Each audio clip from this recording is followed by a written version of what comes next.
Hey guys, Brian from Precision Taping here. Just wanted to do a video for you to show you how we run our flat box. So the box I'm using here is a 12-inch flat box by Columbia, and here we go. So I'm running it on a 5, so that's the tightest setting that we can get on the back of the box. On the tension adjuster there goes from 1 to 5. So I'm running it on 5 just for a really tight skim. You don't necessarily have to have it on 5. It varies from box to box. It depends how thick or thin your mud is, how used your blade is. You know, every box is different.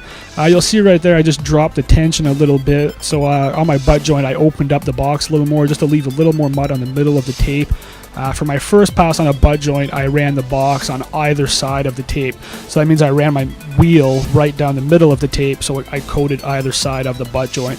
And then for the second pass, I ran the box right down the middle as I'm doing now.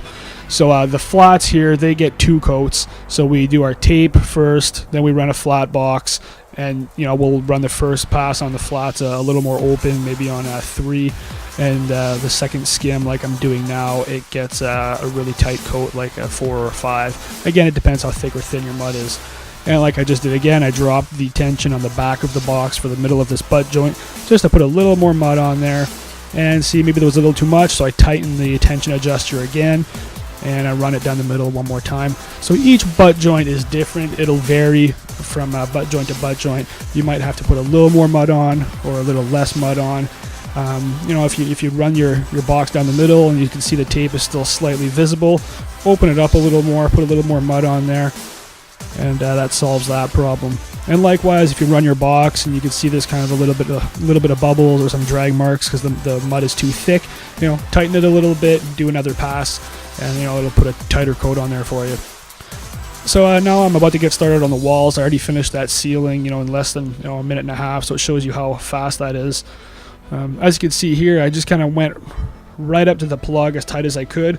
If there's any plugs, light fixtures, or kind of obstacles in the way, wires or whatnot, I'll just coat either side of them with the box. I'll get as tight as I can to it, and then I always have a putty knife afterwards, and when the whole room is done, I'll go around and I'll get all that stuff by hand. You'll see also that I'll do 2 passes on the seams oftentimes. This is called tracing, or some people call it chasing. The reason for this is it kind of helps eliminate bubbles or little pits in the mud when you go over it twice. It's not necessary, but I find it does help.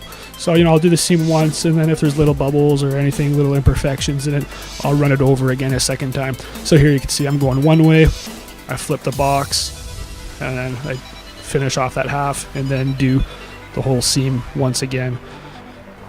So that's called tracing or chasing. It just helps get rid of bubbles.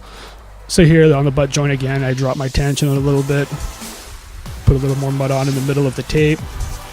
And it was still a little thick, so I did that one 3 times. Just because, you know, and that's the beauty of having a box. You know, you could easily adjust your tension on the back. If the mud's a little too thick or thin, you just adjust that tension and do it again. Put a little more mud on or take a little mud off. And again, I'm just hitting the middle of all these butt joints because the first pass I hit either side. And you could do it the other way as well. For your first pass, if you wanted to, you could hit the middle, build out the middle of your tape, and then on your second pass you could hit either side. So that's another way of doing it. So there you go. This whole room, which was a little over 14 feet, I think 14 by 14, this whole room took 3 minutes and 38 seconds from the time my box hit the first flat until I pulled off from that last flat. 3 minutes and 38 seconds to do this whole room. So look at how beautiful those joints are. You know, a flat box is really hard to beat time and quality wise. Obviously, you know, where the butt joint intersects the flat, after this is all dry, I'll usually just do a quick putty knife or trowel swipe across there just to kind of tie those in so that you can't really tell where I lifted off and started.